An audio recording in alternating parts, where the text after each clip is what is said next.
khona phela bazokhipha umuntu embedeni umuse wendini umlunguzi isikhethenisi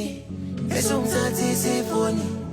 umshayisa ucindelo wazi ukuthi ukuhleba kwanenzelani ngiyakalangani